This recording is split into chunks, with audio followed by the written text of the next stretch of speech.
Hi everyone, welcome to First Sunday Nights with Faye Seidler of the year! That's exciting. We have more, a lot more, all year for you. Entertainment, fun, info. Yeah. The first thing I want to talk about is if you are interested in the work that I do, I have an entire year-long report up here. You can check it out on my website. It shows you just kind of all the work that I do, but also it's meant to inspire you. So you could be like, Faye, I'd like to do more. I could be like, do anything I do, but for the stuff you care about, you want to learn how? I'll teach you.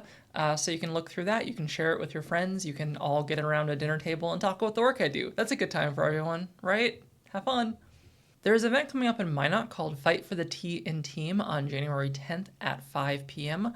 This is an event to talk about trans individuals and activism people can take to help trans folks in their Minot community.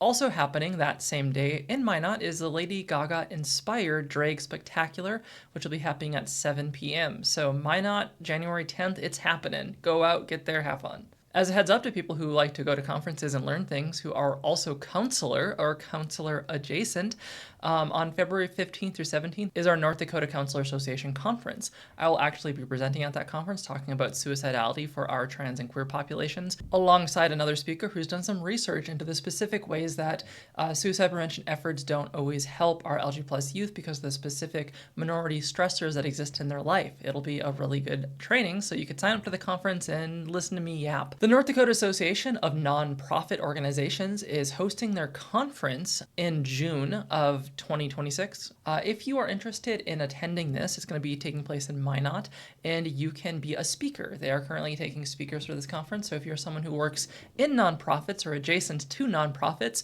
you can apply and tell nonprofits what is up in your world, and that's fun. You should do it. Do you like helping people? Do you like money? Do you want to combine those two things? Well, the United Way of Cass Clay County is giving you an opportunity to apply for funding to help lift families out of poverty.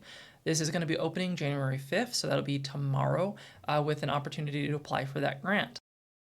I'm not going to get into a lot of detail about that because it's probably very complicated. However, if those key words trigger you into thinking, I would like to do it, I have given you those words. So you should check it out, share it with people who are also doing work. With all the resources I share, it's helpful if you let the people in your life know about them, because I know that not everything I say is going to be useful for every audience member, but I think there are people in your life who maybe do this work and would love to know about it. So help me in spreading all this information out. Registration for Bio Girls opens up January 6th. This is beautiful inside and out.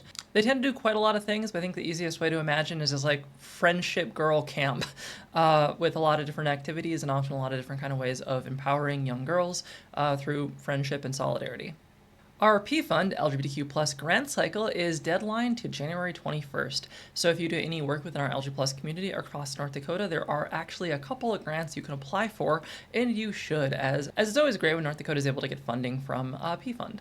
I want to give you a heads up as I'm constantly a cheerleader for the League of Women Voters. The League of Women Voters Red River Valley has a newsletter that's fantastic. I have it up there. If you are interested in being involved in politics in any regard, not partisan politics, simply politics, the League of Women Voters is your best place to get involved with. Local chapters tend to have meetings that can happen every month, that can have different engagement with speakers. They let you know when elections happen and where. They get information from 411 about what each of our candidates believes. So they are empowering us to exercise our ability to participate in a democracy. They are fantastic. I know a lot of people want to get more involved, but don't exactly know where or how or who to get involved with. And if you're just like, I want the world to be better and I want to be, more politically involved with it, League of Women Voters is the place I recommend going to. You do not have to be a woman. You do not have to be of any political party. You can simply want to know how this stuff works, learn from them how it works, get involved, and empower people in your life that share your values. That is how democracy should work, so I continue to recommend them. In local news, Fargo Mayor Tim Mahoney has put a lot of our boards and committees under the chopping block. There's a lot I could say about this, but I have seen general disappointment from quite a lot of people across our community. The only thing I will say is that someone who has lived in the Fargo-Moorhead area my entire life, I often think about the decisions that are made within our local government and our city within the context of what makes Fargo-Moorhead exciting for people to want to move or stay here. And when I see what it looks like a lot of diverse voices being cut administratively from the table, I don't see a city that is growing brighter. I don't see a city that becomes more exciting for people. I see one that becomes less. In good news, arrests nationwide have fallen to historic lows. As we research data into things like violent crimes and stuff like that, we find there is historic trends downward. However, what tends to happen is across social media, you only hear about isolated stories of violence that then create this public perception that things are just simply out of control when really they've been getting better and better. We see this locally in Fargo-Moorhead, where we often have a contingent of people that are like, oh, our city is basically on fire, compared to stats about crimes becoming less and less. I don't have a bigger point of how we should necessarily feel about all that. My real point is we should really question what our perception is and where it is coming from, because it's very easy to manipulate people into believing hyper isolated instances are representative of reality when they're not. They're exceptions to it. In good news, the Fargo VA set a new record for housing homeless vets. But in bad news, it looks like our emergency shelters and warming shelters are all being used more than we were even expecting for this year, and I've seen that across both Grand Forks and Fargo stories. Keep in mind that experiences of homelessness are on the rise as income inequality continues to not be addressed in any meaningful way. Also, more and more elders are becoming homeless for the first time in their life because either the money they have access to no longer goes as far as it can, or they are unable to continue to work because of aging. To follow up on a story I've talked about a couple times, North Dakota was awarded $199 million for our rural health care infrastructure. While it sounds like it's fantastic and we got a lot of money, I think that's because we actually cut a ton of funding to rural healthcare indirectly through our spending act that we passed late last year. So even though it seems like we're getting a ton of money, it's fractions of the dollars that we would have gotten had we not made enormous tax cuts to the benefit of wealthy people.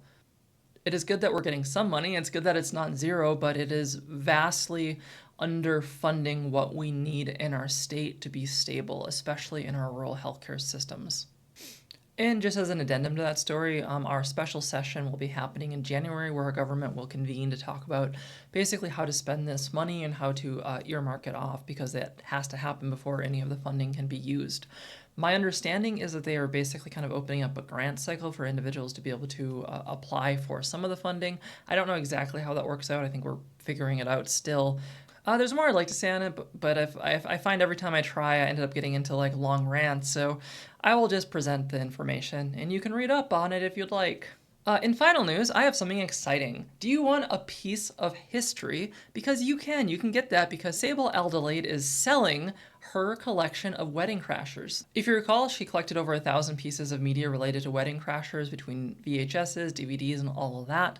Was in the news frequently, and then actually hosted an entire watch party at the Fargo Theater where they had a Q&A afterwards where they were given icon status by our local community.